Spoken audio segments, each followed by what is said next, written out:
Okay, so to start what will be, I hope, an inspiring day for all of us, I'm going to welcome Dr. Tansy Jessops, who is currently the head of teaching and learning at the University of Southampton. Thank you. Oh, sorry. At the University of Winchester. Sorry, Tansy. So over there she leads the TESTA project. And TESTA stands for Transforming the Experience of Students Through Assessment. And it aims to foster deeper learning across all programs. And it's something that the Southampton feedback champions are very interested in. She has also developed the proof of concept for the student fellow scheme at Winchester, not Southampton. And that was through her management of the FASTEC project. And FASTEC stands for Feedback and Assessment for Students Through Technology. So it's about transformation of assessment processes. And this is also something that the feedback champions are interested in. So currently at Winchester, we're discussing it. There are 60 student fellows and who are working in partnership with staff on educational development projects. And it can be compared to some extent, also, although I think you're a little bit further ahead, but it can be compared to the Southampton Champions Network that we are trying to establish. And the feedback champions will tell you a bit more about their experience, but Sarah Rogers, who is over there next to Russell, will tell you a little bit more about this as well later on. So for all these reasons, we're delighted to welcome Dr. Jessops today, and I hope you're going to enjoy this first part of the day. Over to you.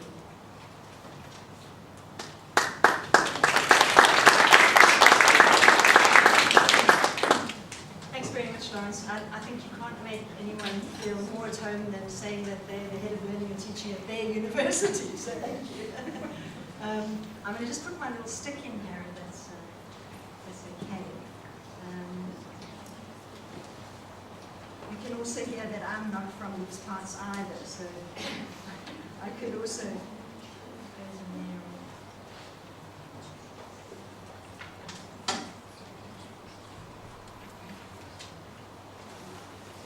in there. Great, super. That'll enable me to move around should I need to.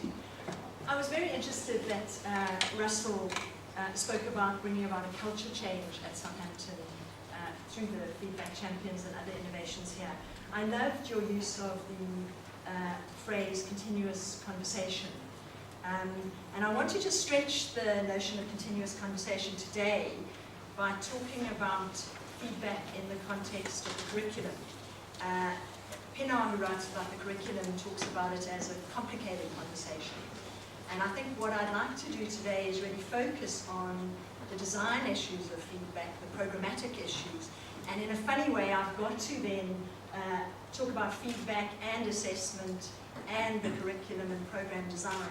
And really my main experience of this is through the TESTA project, where we focused on program assessment design.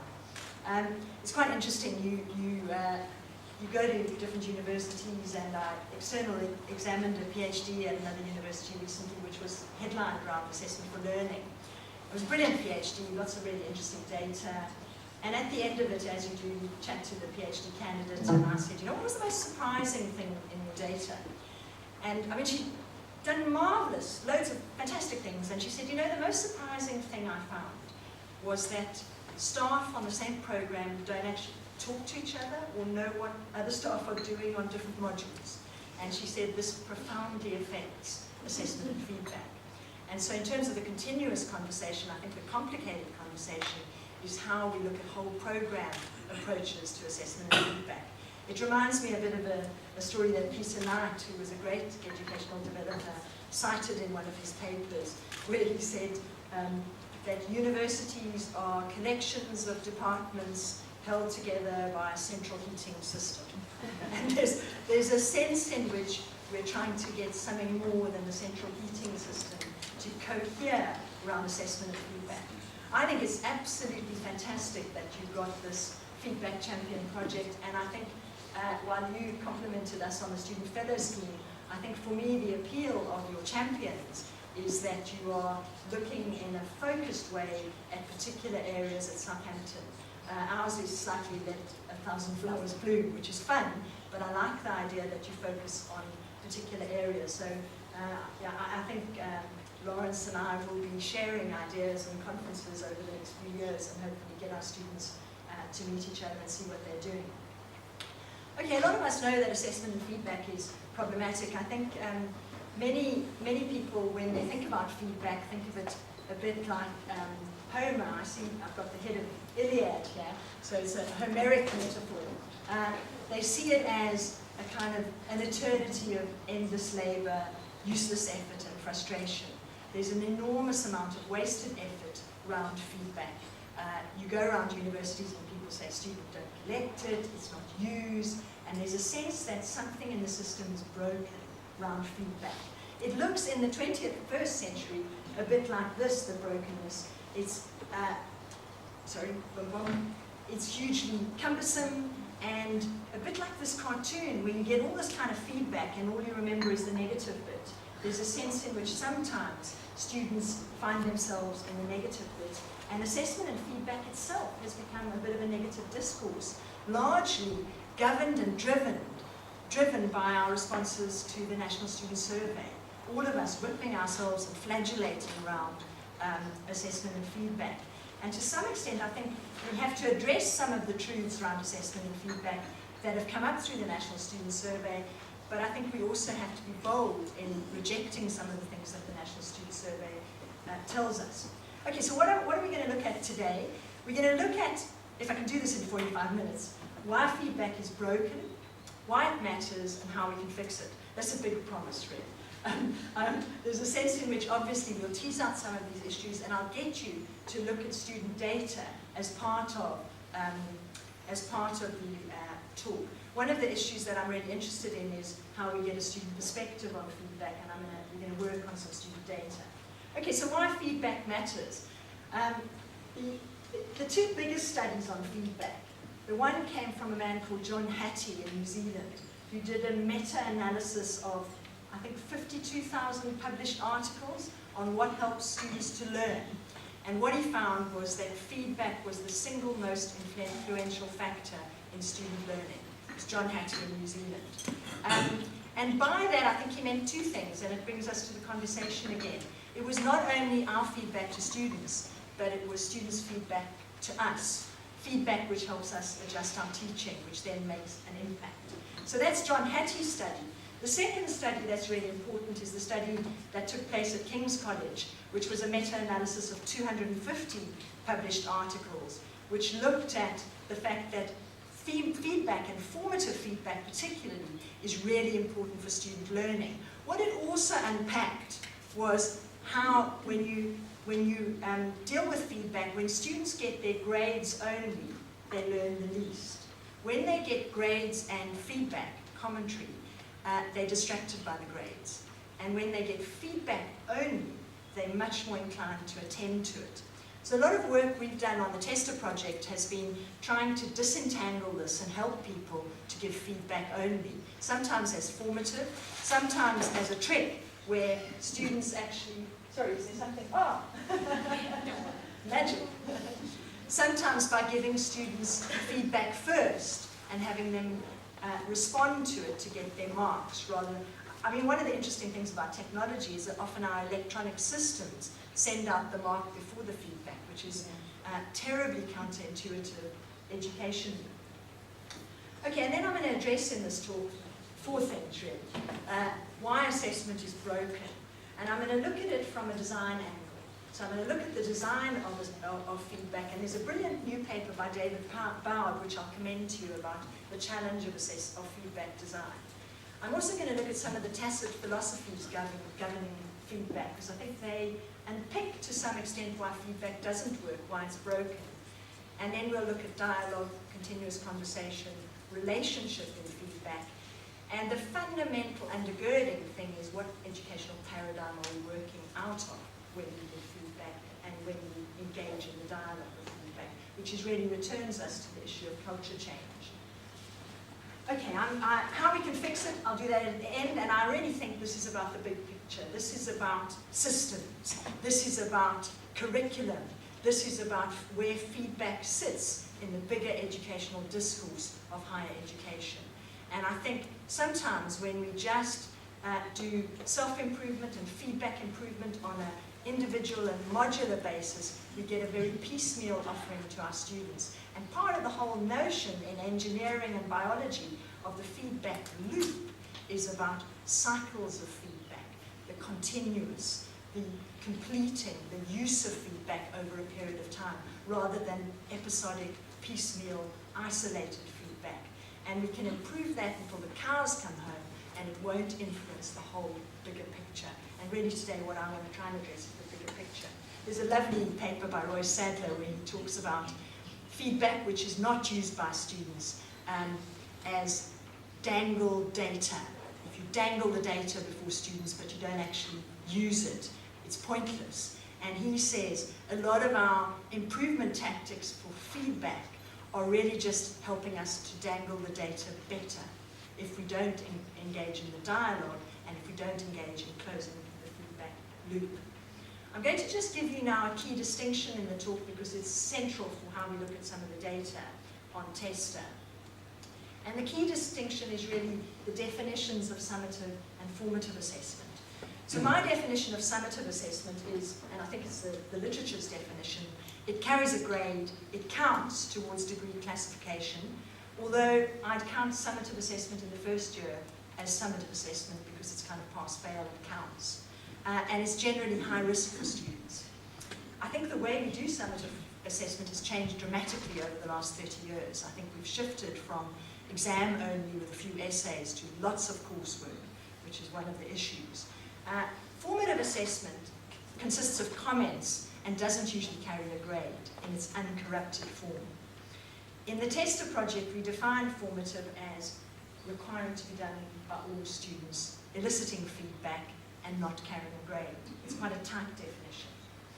Okay, the two papers I'm going to draw on today are papers that we've written around the Tester project. The first one I think has got an interesting title because it's about this big picture.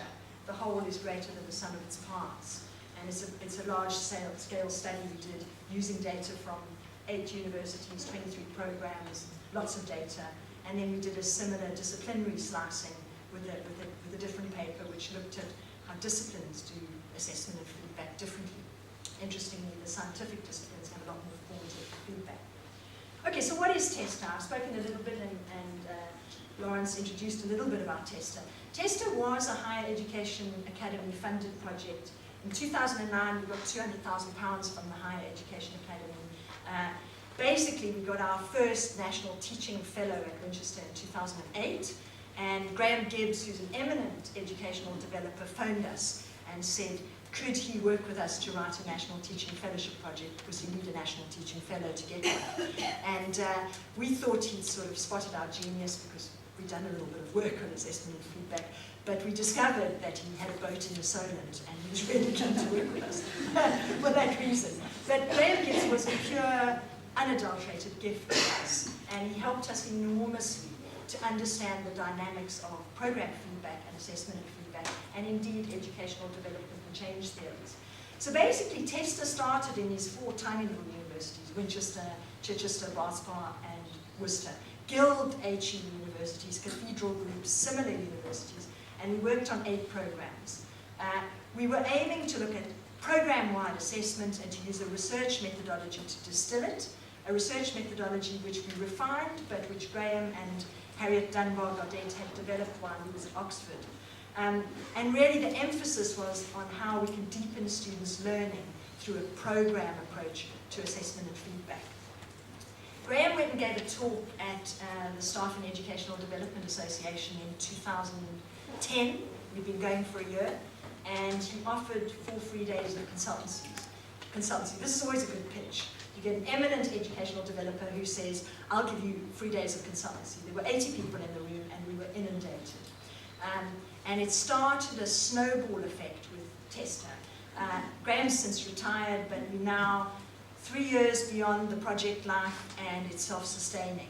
If you look at where we work, a little university like Winchester is working with all the Russell groups in the most exciting way, looking at program assessment.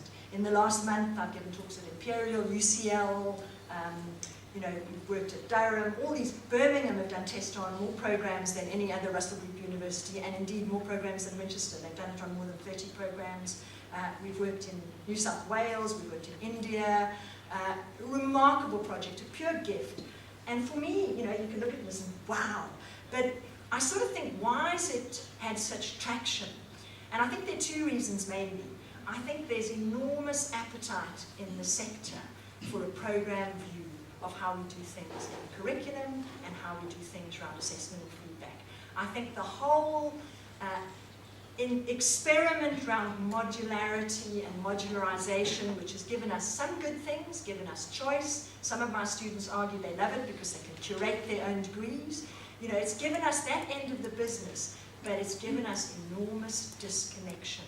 And I think loads of people in universities all over this country, and indeed all over the world, are saying there's something wrong that we need to fix. And I don't think we'll get rid of modularity, but we need to make the connections. We need to see where the brokenness is and reconnect. That's one reason why Tester has been, there's been enormous appetite for it. I think the other reason is that it's not kind of teaching tips, it's research methods based on educational principles. And I think most academics enter it with a sort of, in my language, well, not my second language in South Africa, we talk about lang tana, which is like long teeth, you know. They're reluctant initially when we go onto a program. But actually they are quite persuaded by the robustness of the research methods. And then the conversation around pedagogy, curriculum and design happens. And I think that's been one of the most exciting things for me. Okay, so the research methodology, what does it consist of? We do something called, mistakenly, I think, and in a way misconception, we do something called a program audit, where we sit with the head of the program. And in fact, we've done this on some nursing and health programs at Southampton. My colleague Yaz Alakim has worked with some programs here. So basically, you have a conversation with the program director, program leader, over the documents, and you distill some count data about what's going on assessment and feedback-wise. You also collect some samples of written feedback, and you try to work out how much oral feedback there is on a program. That's called the audit. It's one leg of a 3-legged stool. It wouldn't stand on its own. And then we use the assessment experience questionnaire, and we've administered more than 2,000, and we're revamping it. It was set in train in 2003, and I've spent four days locked in a room with a statistician and 4 colleagues to try and make this a better questionnaire, because I don't know if any of you know it, but I think it's a bit outdated and it could do better. So we've got the new one ready to rock and roll with exploratory factor analysis. And we've done focus groups. And then we put that all into a case study. And we try to make it a sort of compelling narrative. My background is not statistics. Everything I know about statistics come from a website called StatTrek. I'm not a statistician. I'm a narrative, qualitative kind of person, but I've learned how to do statistics.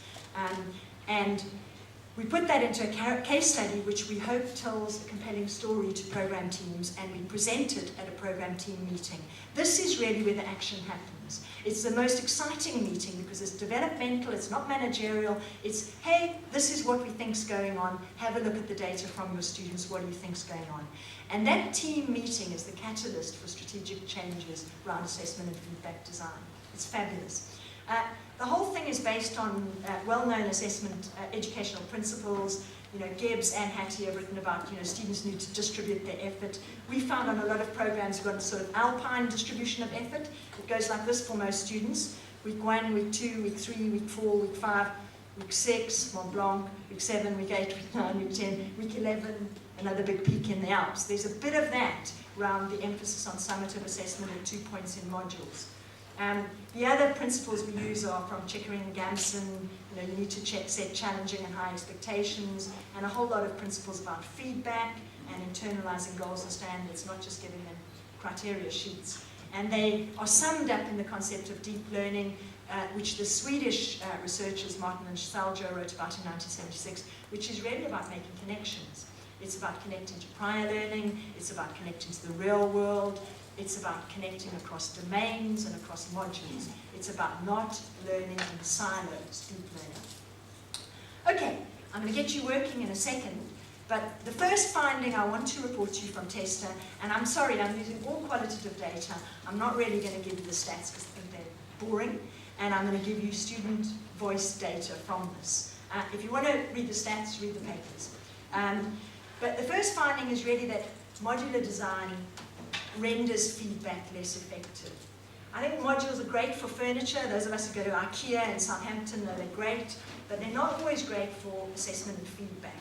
I think one of the interesting things about modularity, if you consider a whole bunch of 15-credit modules, 8 per year maybe, 3 years in an undergraduate degree, each module has to have credits for the Bologna system and transfer, and you on average land up with about 2 assessments per module. You've got a kind of multiplier effect for summative assessment and a diminishing effect for formative assessment because you've got these compressed modules of 12 weeks. Where do you fit the formative in? How do you fit it in? How do you make it link? Okay, so the design issues, why it's broken. I think there's just too much summative assessment across degrees. We measure students to death.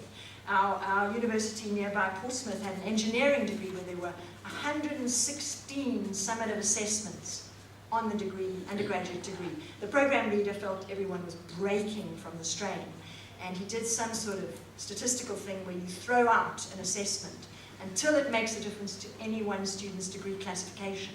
He started with 116. Do you know how many he got to? Have a guess. Oh, you're close, close. 5's a guess. Any other guesses? Anyone will go up? It was a dozen. A dozen discriminated. So 116 assessments, and I know summative's not just about discrimination, it's about other things, but it's just interesting. In terms of the range in the UK, we find anything from 12 to 68, although I have found some maths degrees where there are 243 summative assessments. I found one recently, so I could update this. What Tony Harland from Otago University writes about, he writes about this in the metaphor of nuclear proliferation. He talks about an assessment arms race, and no module is willing to climb down. Here's my colleague from Winchester. Hello, John. No module will climb down because the student's attention will then shift to another module. So you've got a kind of competition between modules and a proliferation module. So in Otago University, they've just got hundreds of summative assessments. And students say, oh, I can't come to your class tomorrow because I've got a 10, or I've got a 15, or I've got a 20, or I've got a 5. They don't even say what they've got. It's just numbers. It's measured to death. He describes it as busy work. He also says it's a kind of pedagogy of control. I've spoken about disconnected feedback. I'm now going to get you to look at what students say about some of the disconnections. And I'm going to ask you to say, over the next few slides, I'm going to show you some student quotes. And in 2s or 3s at your tables, could you sort of share with one another what quote resonates for you, what central problem it highlights, and any ideas you have for fixing the problem? Okay, so focus on the quotes. I'll flick between them while you chat. But this is what students say.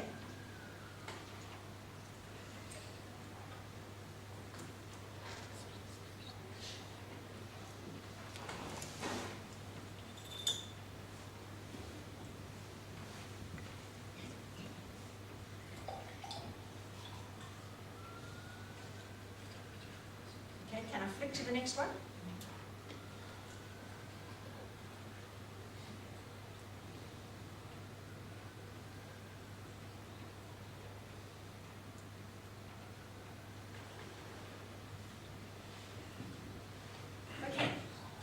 I'll return you to the questions and flick between the quotes and just see what resonates for you. Just chat about a central problem and any fix you've got on it. You might be lonely at that time.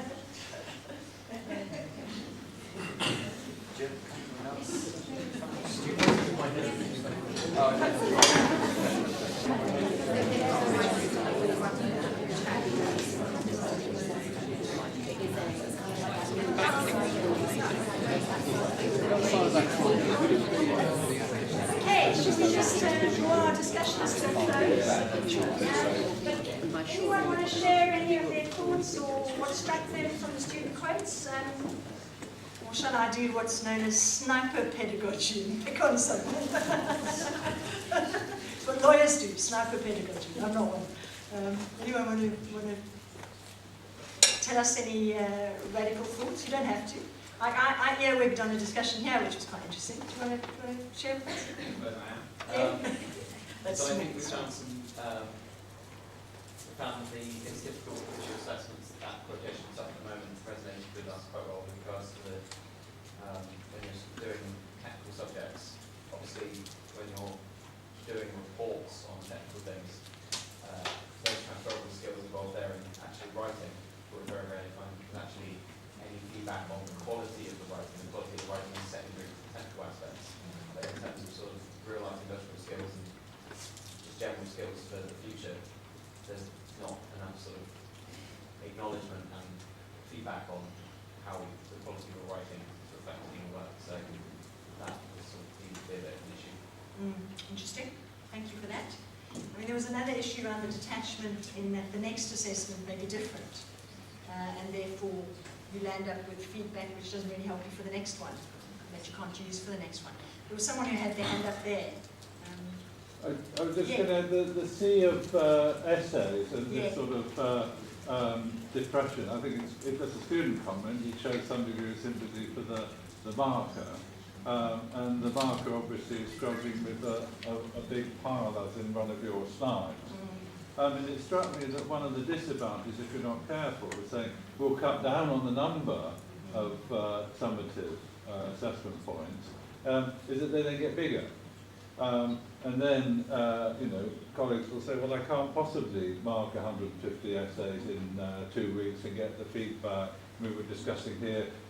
When you've got that many to mark, how can you be sure that your standard of marking is consistent by the time you get to the 4th week? Are you the same, marking the same way as at the beginning? So I think I agree with the student, if the marking becomes a C, it's a problem for the marker, and then that makes it a problem for the feedback. Yeah. Any other comments? Thank you for that. I think that's absolutely right. Any other comments from the audience before we move on? I think, yes. I think there was a really interesting point here, which wasn't mine, it was raised by someone else, but it's around the language that we use. The fact that if we're talking about feedback, we're already giving the impression that it's behind you. Yes. And we need to really move towards feed forward, which I think is really important. Yeah, so absolutely. And in fact, that's what I'll pick up on now, because in a way, by emphasizing summative and the marks and feedback afterwards, we diminish the value of formative, which has so much potential to feed forward. I mean, I think often in the discourse, you've got a kind of good cop, bad cop thing around summatives bad and formatives good, And actually, I think we need to find a harmonious marriage between the two of them, where one feeds into the other in an effective way for feed forward to happen, where it's articulated more carefully, which again is a design issue. So thank you for that point, and the CEO marking point and the other one. So, I mean, in my head sometimes when I think about the more summative, it's a bit dominated by a view of curriculum like this. It's kind of, how much can we stuff in their heads? How much can we measure what we've stuffed in their heads? It's an unsophisticated, often the product of an unsophisticated model of curriculum design. I think often when we design programs and we validate them, assessment is an afterthought and the content drives the design. And I think it lands us in a situation where we have this kind of curriculum design. There was a lovely article in the Times Higher Education recently by a student lecturing her professors. I'll let you read it because it speaks to this idea of a C of summative assessment.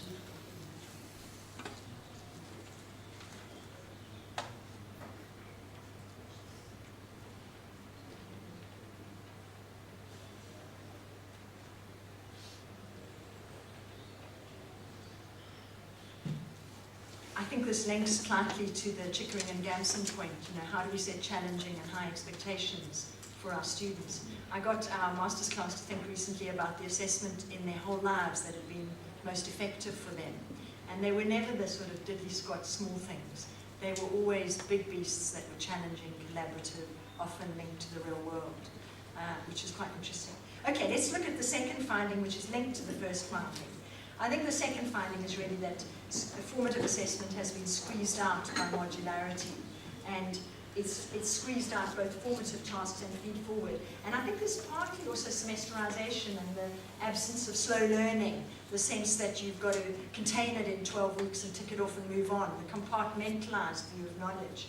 If you look at our data, people say they have about 1 formative to every summative, but when we've done focus groups with students, we found very few students directly describe formative assessment, although we don't ask them formative assessment, we ask it in an unpacked way. But it seems to me quite a thin and rare experience for many students. But when they get it, there's quite interesting comments around it. I mean, they do talk about it competing with summative assessment, but they also make some rather interesting comments which support the literature, which is that formative helps people to take risks, it helps them to make errors in a space where it's more dialogic, where there's more collaboration, where it's less high risk. So have a look what they say.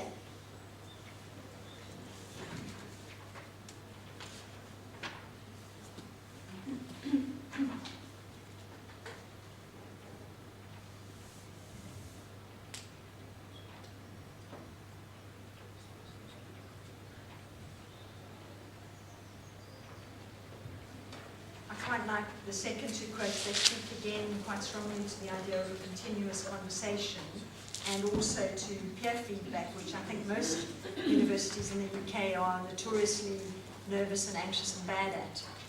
I don't know if you guys are better at it, but we are very slow to pick up on peer feedback, partly because of a perceived pressure from students, and partly we don't know how to do it and how to do it well. I think I don't know if it's different here, but that's certainly an experience in many places. More of what students said.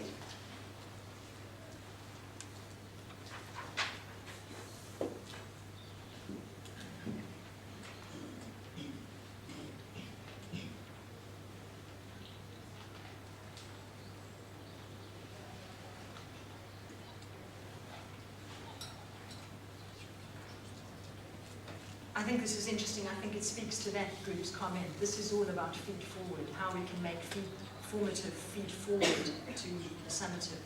I'm going to just ask you again to chat maybe in 2s and 3s about fixing formative. What formative assessment have you participated in or designed yourself? And what do you feel the barriers to students doing formative tasks are, and any ideas for overcoming them? I'll give you a couple of minutes to chat in your 2s and 3s.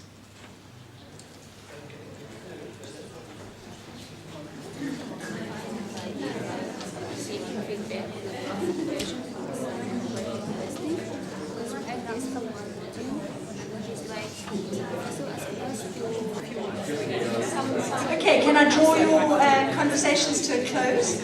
I've heard some quite interesting things in the discussion. I heard one thing about the fear of doing formative and the fear of owning up to it in validation panels, and the fear that students won't do it.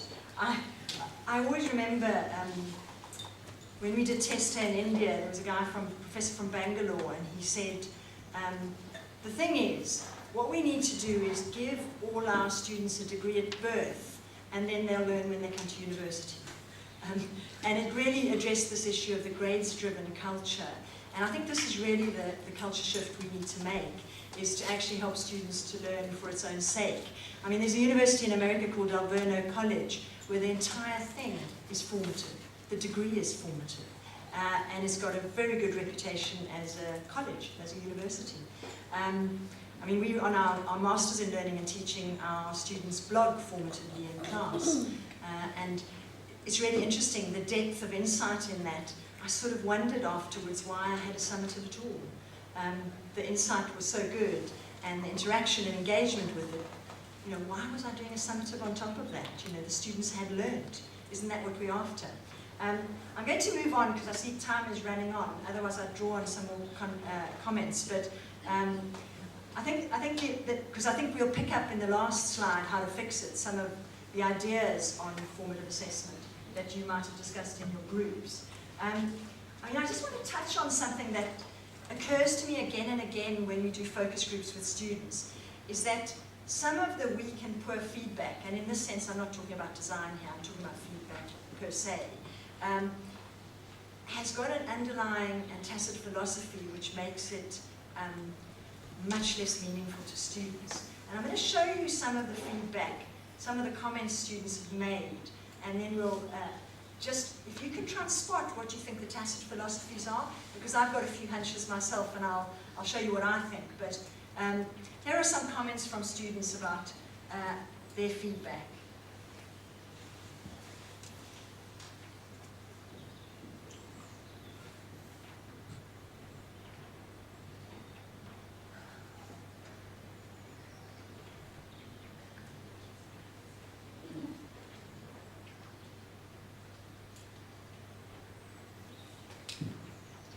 Okay, some more tacit philosophies on the next page. Everyone ready to roll?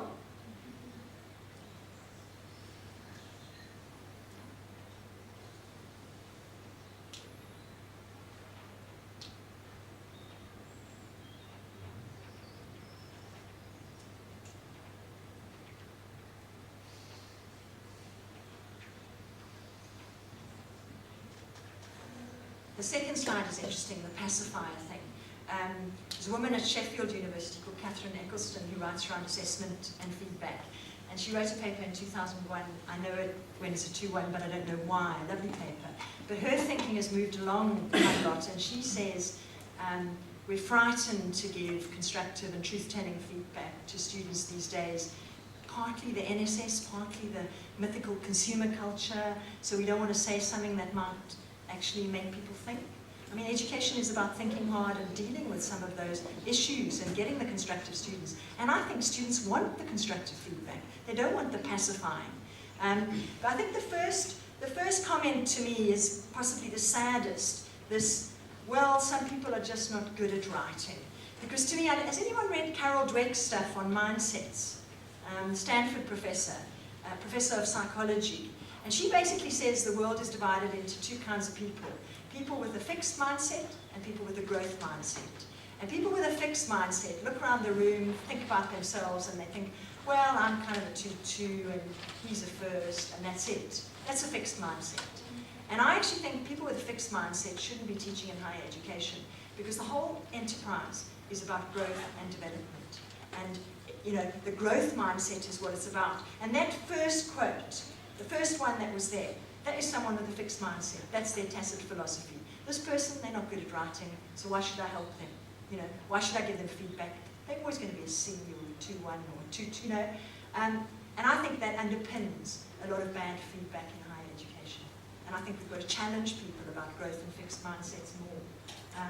And I think we must got to think about whether some people are not, some people, students hate it when they get softly feedback. That's all sweet, this is lovely, and a 50%. That's not good feedback. They hate it.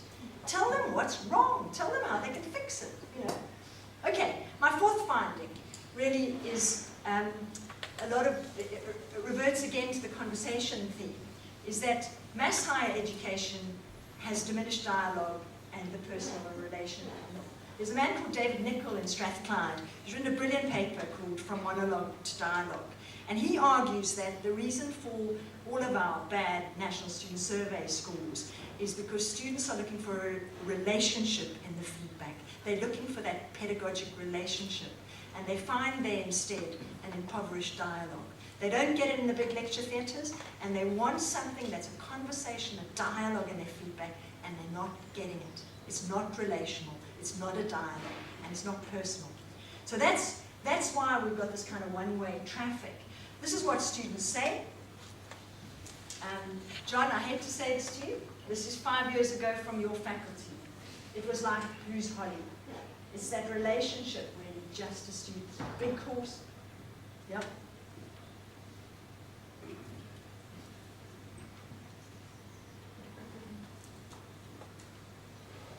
That's slide one. And I can say that without breaching confidentiality because it's all over the show. It's not just Winchester, it's everywhere. This is about the promise. The promise is oral feedback, and the promise is some technology for the personal.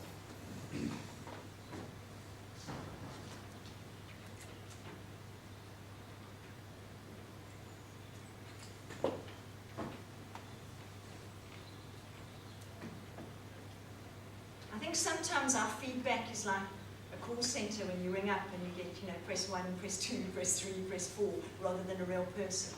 And I think people want that dialogue and exchange.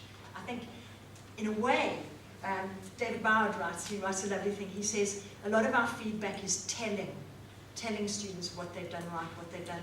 It's telling, and we own the feedback as teachers, when in actual fact, students need to make the meaning. They need to engage in the feedback process in a way where they become evaluators, they become engaged in it rather than recipients, passive victims. Which really brings me to my final section, which is really that I think feedback is fundamentally about educational paradigms. And in my head, there are two dominant educational paradigms. There's the pedagogy of the oppressed, which Paulo Freire wrote about in 1973 in Brazil, which is premised on a banking model of education, which is students are the victims, we're the experts, they're the novices, and we set the essays, they write them, we mark them, we give them feedback. It's a transaction. It's a transmission model of education. It's unilateral. You do the stuff, I mark it, you get it back, we move on, you probably don't use the feedback. That's the transmission model, and that, frankly, is the pedagogy of the oppressed, and it looks a bit like this. That's what it is. The second educational paradigm is a social constructivist paradigm, which Vygotsky wrote about and lots of other people have written about, which is basically that we learn best when we make meaning together, when we are in dialogue.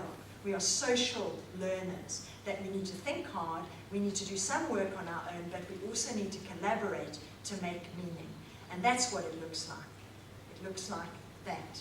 And really, my main argument today is we need to look at our feedback and we need to take assessment and feedback and drag it, kicking and screaming, from the transmission model, from the educational paradigm of the banking model of education that Paulo Freire wrote about, to something that we all own and students take responsibility for, and there's much more dialogue, interaction, engagement. And I think some of the principles for doing that have been found through the work we've done on Tester. And I mean, my how to fix it slide is short, but I'll give you how to fix it. This is not, requires a bit more complexity than this. But I think the first way we fix it is better design. And I think the way we do better design is we make sure that assessment and feedback are not an afterthought in program design. We sequence carefully. We think about how a student could use feedback from one assignment to the next, closing the feedback loop. I think we need to have fewer summative tasks which measure and more meaningful formative tasks. And really, the way we get students to do formative tasks is making them meaningful, making them in the public domain, making them real-world tasks so students engage with them.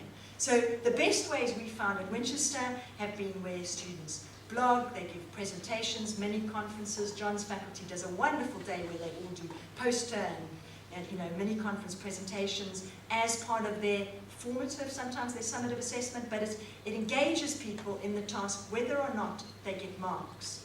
So it's about collaborating, producing for meaning. And I think really one of the really interesting things that we found through using Tester at Winchester, we now use it on every program going through revalidation in an 18-month design phase, because we believe that the evidence and the interaction as a program team is pivotal for benchmarking standards, getting to know what's going on in other modules, getting a team approach, and surrendering some of the sort of modular autonomy and the arms race to a program picture of what's going on. Now, there are challenges. There are challenges at Winchester, because what is a program in a world of 0 hours contracts and hourly paid lecturers, and how do we make, what is the program? It's a bit of a disappearing beast. But actually, we need to corral the program and work together as program teams in the design of assessment and feedback, which is principled. I think the connection thing with feedback is we need to break down the modular silos. And the way we found this is, the way we've incorporated conversation and feedback is often in giving students the first word. So we say to students on a lot of programs, you tell us what you want us to feedback on.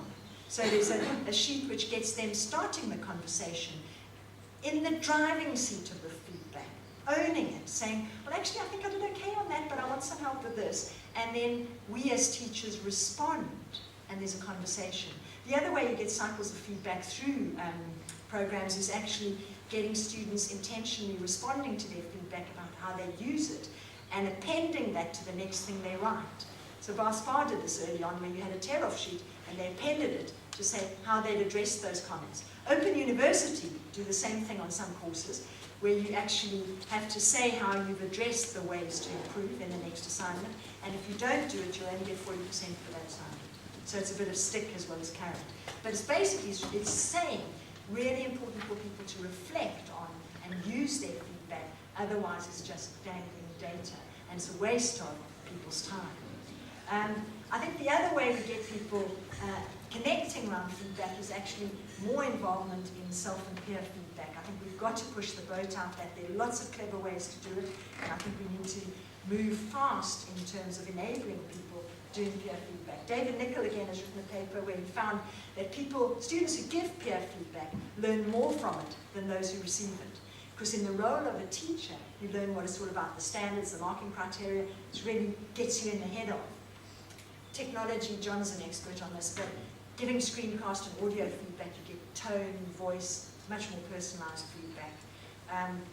And the ideas of co-creation, which I think you will be playing around with. I mean, I started our master's program saying we're going to co-create stuff at the beginning, and it was really interesting because people took much more ownership. Okay, so what's the impact at Winchester? Just quickly, I mean, I'm not a great believer in the National Students Survey. I think it just yo-yos all over the show, and often the explanation is not to be found in rational things. But actually, we have moved up on the National Students Survey on those programs that did it originally. And then, I think for me, the main thing has really been the effect of program teams talking about assessment and feedback and pedagogy, and using it as a way of designing better programs. So we've kind of moved on to curriculum as a complicated conversation between members of a team and students, incorporating students in the design phase. Thank you very much. Any questions, or is it tea time?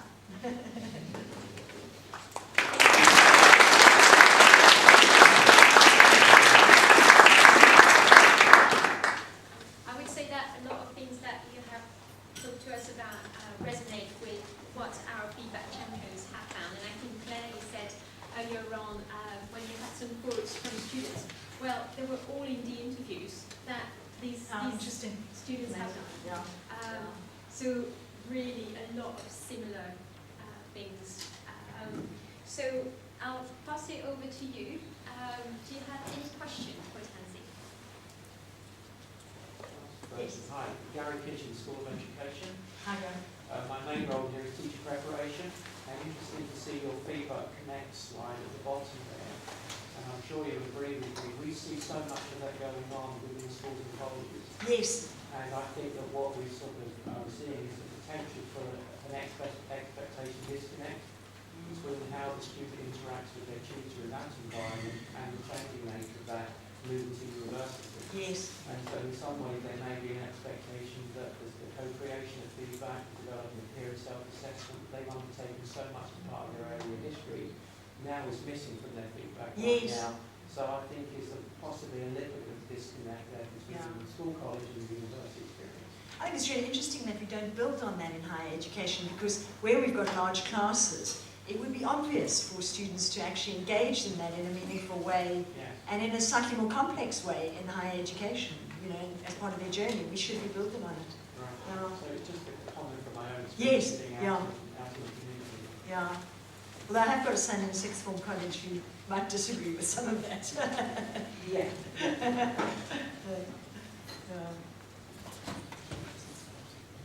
The issue about formative, a couple of experiences. A while ago I was teaching a mathematical class, and I gave the students tests in a formative way, until one year the feedback came that said, well, we would pay more attention to the test if you gave us some marks. And more recently in staff-student liaison in physics, but it's a similar kind of subject. The students are saying we want to have worksheets all the way through into the third year, and then they were negotiating the value of the worksheets. You know, they wanted, the suggestion was 10, and they said, oh no, they've got to be 20% of the module, or we won't take them seriously. So I think I agree with you about the culture change, but the culture is in the students, at least in those disciplines, as well as in teachers. Absolutely, and I think they come to us from school, where one of the students in the Student Fellow Project gave a presentation the other day, and she said, we must be the most examined and assessed generation in the history of the world, having come from school and now. And there's a sense in which the motivator, like, you know, behaviourist paradigm, you know, I get marked, I work, you know. And in some senses, this is about clever ways of undoing that and saying, actually, if we want more developmental students, if we want, you know, more development for students, deeper learning, we've got to somehow counter that culture in clever ways. You know, maybe the worksheets, let them be marked by each other, and let them see each other's work more, and let them see that, you know, blogs over there does fantastic work, and ramp up their performance in relation to blogs is a way of actually engaging students more in formative tasks that matter, because there's a, I said this in a talk and someone really clobbered me, but in terms of public domain work, you want to draw on something slightly competitive, and I use the word, for those who are not working, the ritual of humiliation, which is the wrong thing to say. But there's a sense in which, where you have posters and someone's not put effort in, it becomes evident, or where you peer marking, and they say, you know, so I think they're ways, but I think you're right. I think it's a real challenge if we're to make the culture shift. Yes. When you talk about peer marking point of view, is there sort of a myth that students tend to be a little bit lenient with one another, or focus on the positive? Is there any evidence that students? Yeah, there's evidence. There's a really interesting set of papers which shows that students mark as reliably as we do. I'm trying to remember the name of it. I'll find it. It's in the Psychology Review, but there's several papers that verify the fact that students, when well briefed and given criteria and marking intentionally, mark about as reliably as we mark, which is fascinating. I mean, the Ask Settle in Oxford Brookes did a study where they got economics students to peer mark over a term, and they discussed standards, and then they had a controlled experiment, which is wicked, but the experiment group on average went up a grade, having done peer marking and discussing criteria over a period of time. It's Rust, Chris Rust's work. Really interesting. So it helps people internalize the standards to mark each other's work. Yeah. But I think some of it's about wasting a bit of time helping students come on board with some of these pedagogic things, because if you just throw it at them as something that'll happen by happenstance, it won't. I think it's working with students intentionally to do some of these things in a way that gets them done well and equips them better and engages them in the feedback process. Any other questions, or should we call it quits?